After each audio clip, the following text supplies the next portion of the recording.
I found out my wife was dying on a Tuesday because I was looking for our passports and instead pulled a thin, cream folder from the back of her desk drawer with the hospital's logo stamped on the corner and oncology printed on a visit summary. My hands didn't shake the way people say they do. They just forgot what to do with themselves, hovering in the air like I'd interrupted them before they could remember their job. I read her name twice, then I checked the date, then I looked at the words I had only heard attached to other families, other tragedies, other living rooms where people whisper and exchange casseroles. The office smelled like printed toner and dust and something faint and sweet from a candle she burned down to the glass. Our house was normal that afternoon, a neighbour's lawnmower. The dog sang in his sleep, a package at the door I'd ordered and already forgotten. And inside that ordinary Tuesday, a door opened to a different country where the clocks run a little slower and everything is both precious and unbearable. I didn't storm into the kitchen or demand explanations or beg for the story. I did what I have always done when I felt a floor tilt under me. I organized. I took pictures of the papers. I looked up the doctor's name. I googled words I've heard 100 times and never let settle on my own life. Lymph nodes. Staging. Biomarkers. I learned more in 4 hours than I had in 40 years about how a body goes to war with itself. When she came home, I made dinner without the usual quiet calculation about whether I'd rather order in and doom the broccoli to limp unusability by Thursday. I set the table. I watched her move, searching for clues I'd missed: a subtle tiredness, a stretch of pale skin where colour should be, the way she tucked her hair behind her ear like it weighed a little more than last week. Here's where people will decide whether they like me. I didn't tell her I had found the folder. Not right away. I watched a show with her and laughed too loud at parts that weren't even funny because I thought that might keep the world still. In bed I lay awake and counted the ways I had been careless with her. Not brutal, not cruel, not unfaithful in the way that earns a judge's signature with a satisfying slab of a stamp, but distracted. I was good at my job and tired from it, and the kind of man who thought bringing home takeout and fixing the squeaky hinge bought me interest on a running tab of intimacy. Somewhere along the last few years, I had gotten used to her being resilient in that quietly miraculous way where she anticipates the details before they become emergencies. I had let the marriage run like a reliable machine. I treated our love like it had a maintenance-free guarantee. I had a colleague I messaged too late at night about things that had nothing to do with quarterly goals, music, late-night insomnia jokes, the sad gladness of being seen by someone who doesn't share a laundry basket. It never crossed the physical line, but the geography of that distinction is very forgiving to the person explaining it. The next day, I told her I knew. I made coffee and put the cup where her hand would land when she reached blindly across the counter.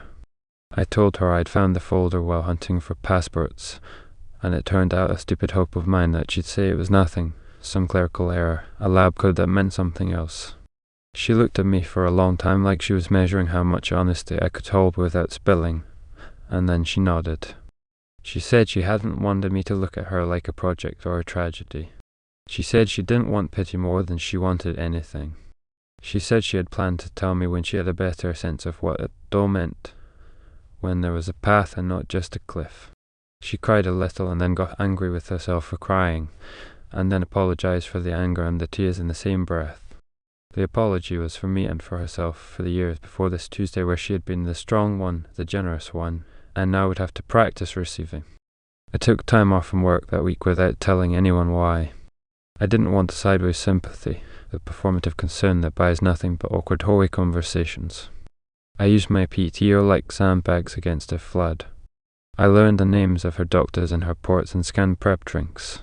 I learned how to make bone broth in a way that left the house smelling like a place where difficult decisions were nourished into tolerable ones. I woke up early and made smoothies with spinach and blueberries and whatever powder promised to help in ways that borders on magical thinking. I stopped drinking because it felt like a bargain I could make with the universe, a clean currency. I ran. Not far, not fast, but far enough to burn out a portion of the panic so I could come back to the house and be soft instead of frantic. Our dog followed me from room to room like he had been briefed by someone wiser about how to be useful. Those months were weirdly beautiful, which is another moment where people will decide whether they hate me. We got close again, not in sprinting, cinematic ways, but in the quiet choreography of attention. I noticed things and said them out loud. I asked how I could make the day easier and then did the thing without needing her to prove she needed it. I touched her without inventory. We sat on the back steps and watched the sun find the same path it always had, and yet I realized I hadn't watched it with her in years. I became a thoughtful man, but it felt like something provisional, like my virtue was rented furniture and the contract had an end date I couldn't see. She didn't lose her hair. She said what they were doing now didn't always cause that. She didn't get sick every night. She said everyone's body reacts differently and that medicine is more targeted now. I learned how to believe without interrogating too hard because hope is fragile and doubt is heavy. Insurance didn't seem to get involved. She said some of the early stuff was out of pocket, that she didn't want certain codes following her around in a database where future gatekeepers could misread and limit. It sounded plausible enough to a man who wanted to live inside plausible. I paid invoices. They looked like something you'd pay for a specialized evaluation. I sent payments to an account with the same hospital's logo, and when I realized a lot of hospital emails all look roughly the same, I told myself worrying about fonts and subdomains made me a paranoid fool. I didn't start a fundraiser. She asked me not to tell anyone outside of our small circle. She was very clear about not wanting to become a story told without her consent. It didn't feel like secrecy. It felt like privacy, which I respected because when something joins the mouth of the internet, it never leaves. Here's the part that wouldn't fit neatly into a comment section. I had been drifting toward a version of myself I wouldn't have recognized at 25. I had been a little proud of my cynicism, the snappy remark, the well-timed exit from emotional rooms when conversations got too heavy. And then the diagnosis made me the kind of man I always suspected I had in me, but rarely introduced to my wife. I woodworked a small box for our wedding rings because she read somewhere it had a meaning I can't remember now, and we took off our rings when she felt nauseous and put them in the box like we were tucking two birds to sleep. I wrote her notes. I learned to fold fitted sheets because the corners felt like a puzzle I could solve when everything else refused to be solvable. When she was tired, I rubbed her feet without turning it into an overture. I deleted a number from my phone that had become a little private theatre where I played the charming version of myself to an audience that clapped on cue. That woman was not the problem, and she also was the problem, and I realized how easily a person can split themselves into parts that all feel true while their life hollows out from the middle. First friction with the story didn't happen in a dramatic burst. It was a paver cut, the kind you ignore and then feel every time you touch anything. I called our primary care office to ask if there were any vaccinations or general things we should avoid during the next few months, and the nurse on the line started reading notes and then stopped. She said there was no oncology referral on file, and she wanted me to confirm I was asking about the right patient. I spelled my wife's name. I explained that I might not be on certain authorization forms, and I asked her to forget I called if I wasn't. She was polite and professional and agreed. It was the first time I had to reorient to a map that wasn't the one we'd been using. I mentioned it to my wife that night, and she sighed and said sometimes referrals like that she had been going directly through a specialist who would loop in the primary later. It made enough sense to keep the world glued together, so I kept it glued. A couple of weeks later I sorted the mail and found an explanation of benefits for an appointment she'd had with a different provider, entirely a routine checkup. No flags. No notes about anything that would suggest the other thing. I asked myself if I was looking for reasons to doubt because doubt is easier than fear. I told myself to stop trying to win points in an argument I didn't want to have. Then I did something I'm not proud of but don't regret, and if that sentence doesn't make sense, you're probably still lucky enough to be living a life where your ethics haven't been drafted to serve your survival. I opened a laptop to transfer some photos to an external drive and saw an open document that looked like a schedule. Dates, times, acronyms I recognized from my new vocabulary. It was formatted cleanly, and the file name looked like something the clinic might use, but the creation history showed it had been made the week prior on our dining room table at 11:42 p.m. I told myself it could be a patient-facing template she updated as she received new information. I told myself not to leap to the ugliest conclusion just because it presents itself with a melodramatic flourish. Over the next month, tiny discrepancies collected like lint. I called the hospital switchboard once to confirm a parking garage hour, and when I gave a doctor's name, The operator said no one by that name had a clinic in that building. I googled, and there he was, at a different location across town, specialty accurate, photo matching the one on the paperwork, which now felt like a prop. She had answers when I asked. She had answers for all of it. She was plausible and tired, and sometimes irritated in a way that felt earned. Am I painting her as a villain? I don't want to. I'm telling you what it looked like from my side of the table. She was scared, and I was scared, and scared people do math with morality that doesn't pass audit later. The moment of undeniable fact arrived incorrectly. It was ordinary and a little stupid. I cleaned out our email inboxes because I wanted to stop missing bills and RSVP deadlines. I created filters. I grouped receipts. And that's when I saw that a cluster of hospital emails all came from a free service that lets you mask the sender with a custom name and route it through a personal account. The addresses were different by a character here and there, like someone clever enough to hide and careless enough to imagine no one would ever check. I clicked one. The footer had no physical address, no disclaimers, no HIPAA language. It was a costume that looked convincing until you inspected the seams. I sat at the kitchen table with the laptop open and felt a sensation I can only compare to stepping off a cup that isn't there. My body braced for weight that never found ground. I heard our dog shake his collar in the other room and wondered how much of his life I had spent being exactly this oblivious. If you've never had to ask the person you love if they are lying to you about dying, count that blessing like money. I did it that night. I did it gently and then not. I told her about the emails and the document and the missing referral and the parking garage, and I asked her to help me make sense out of what looked like nonsense. I can't describe what moved across her face except to say I saw 20 versions of her in 3 seconds. The child, the teenager, the woman who believed hard things could be managed if you kept the edges tidy, the wife who had learned my rhythms and adapted to them more than I adapted to hers, and finally the person in front of me who was about to watch a tower of God's fall because she had built it tall and thin and right by an open window. She told me she hadn't wanted me to pity her. She loved me and was terrified I didn't love her anymore in a way that would survive the routine disinterest our life had turned into. She told me she saw the messages with a colleague, which means I had failed to hide even the small sins. She said she'd tried to talk to me before all this, and maybe she did, in ways I missed because they weren't highlighted and labelled. She said she panicked and went too far and then discovered that the consequence of going too far is that there is no graceful way back.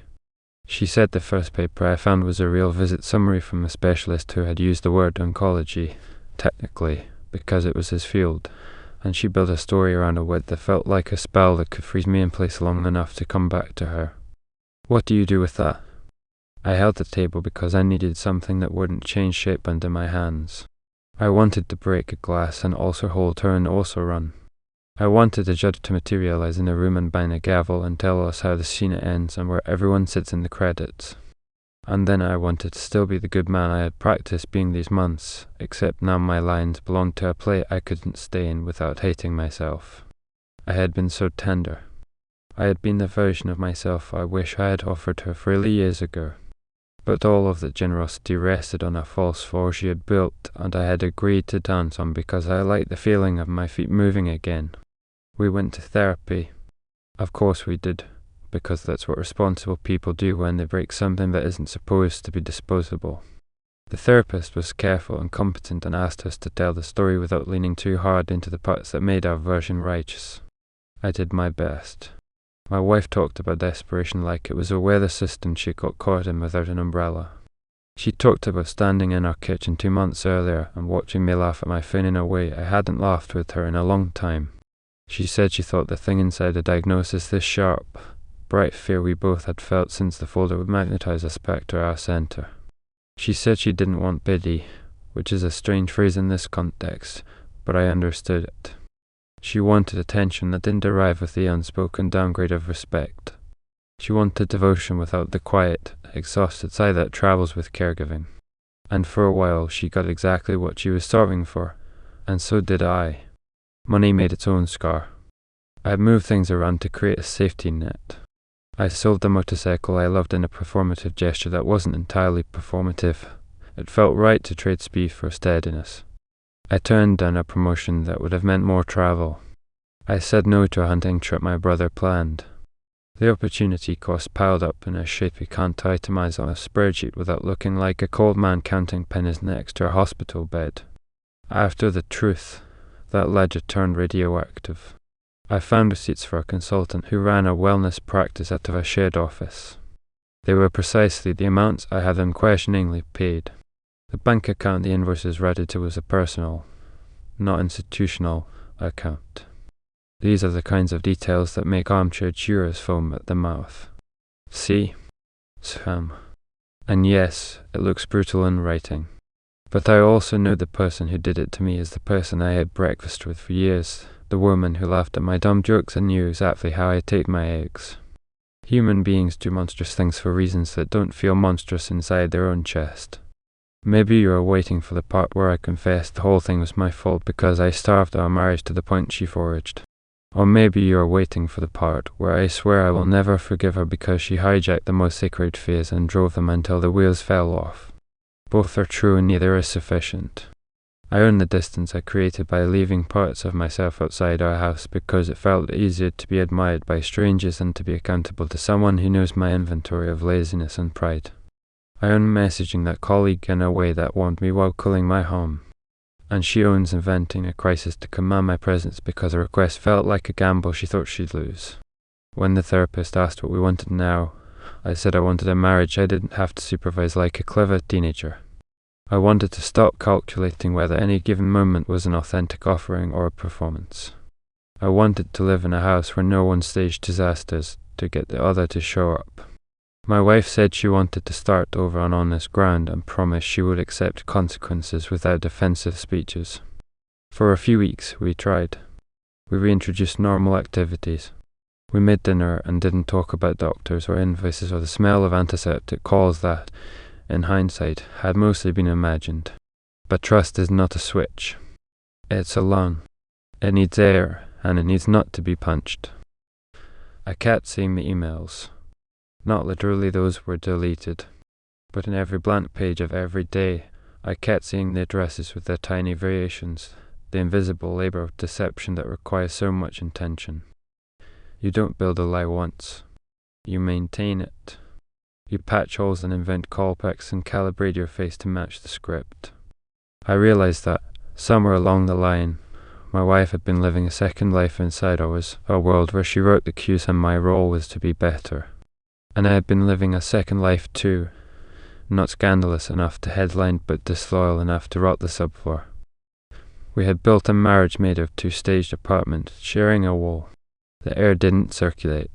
It smelled like each of us, separately. I filed for divorce on a Friday. It wasn't rage. It was a fatigue so complete it felt like coming down from a fever. She didn't beg.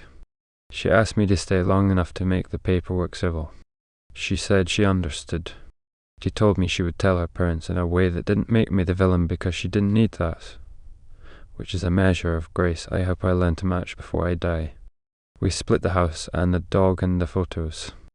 I moved into a rented place with too much echo, and it turns out that echo is both a punishment and a teacher. I kept running. I started going to a meeting group I would have made fun of at 30. A circle of men trying not to be the worst version of themselves in rooms that always smell like coffee and old carpet. I didn't tell anyone about the council life for a long time because I didn't want to be the man who drafts sympathy like a soldier. People ask me now, when I'm brave enough to tell them the short version, whether I think I did the right thing. They ask with genuine curiosity or morbid fascination, and they almost always telegraph their own answer before I open my mouth. Some think leaving was abandoning someone fragile, that real love rolls its eyes at deception and stays anyway because compassion is bigger than pride. Others think staying would have turned me into a person I wouldn't respect, someone who learns to accept counterfeit currency because the bills are beautifully printed. The worst thing about telling a story like this is how satisfying other people find your certainty for you. They want you clean, either as the saint who forgave the unforgivable or the self-respecting man who refuses to be played. I didn't live it cleanly. I made the choice I could live with, not the one that would caption well. Here's the part I'm not supposed to say if I want to be the hero. Those months when I believed she was sick, I was the best husband I have ever been. I miss that man. I miss the way I listened and how food tasted when I cooked with my whole attention. How the dog watched me as if I'd finally figured out the trick that makes humans reliable. I miss the oak box I made for our rings and how the cedar made the drawer smell like a small promise. I miss the very thing that was born from a lie. That's the ugliest nut. It would be easier if the seed only produced poison. It didn't. It produced tenderness on the late afternoon sun on the back steps and the feeling of being necessary in the cleanest possible way. If you want an easy moral, don't come to my house. I don't know what she tells herself now. I hope it's kinder than what I whispered to myself in those first nights alone when I cycled through rage, pity, and the hollow space where I considered calling her and saying, fine, let's pretend none of it happened. Let's write a new script with fewer props. But pretending was the problem. And so I wake up at 5 and run and come back and make coffee. And sometimes I make it the way she liked it, which is a pointless ritual except it isn't. It reminds me I am capable of care without a countdown clock or a catastrophe. I put that care into other places now, friends, my job, the quiet art of being a man who shows up before the emergency. Maybe you think I should have stayed. Maybe you think I left too late. Maybe you think both can be true. When I turned 40, I thought I'd have simpler answers than I did at 30. I have fewer. I have this, though. If the only way to keep me was for her to pretend she was dying, then we were already living in a place love couldn't breathe. And if the only way I could become the man I should be was to believe my wife was dying, then I wasn't a man I could trust with a calm life. That is the most expensive lesson I've paid for, and I paid for it in a currency I can't turn back. So here's my provocation. The sentence I suspect will split a room. You can heal from cancer. People do it every day and come back radiant and changed. I don't know if you can heal from staging the illness to make someone love you again, or from needing that staging to remember how to love them. If you think you know, I invite you to tell me. I'll listen. I listen better now.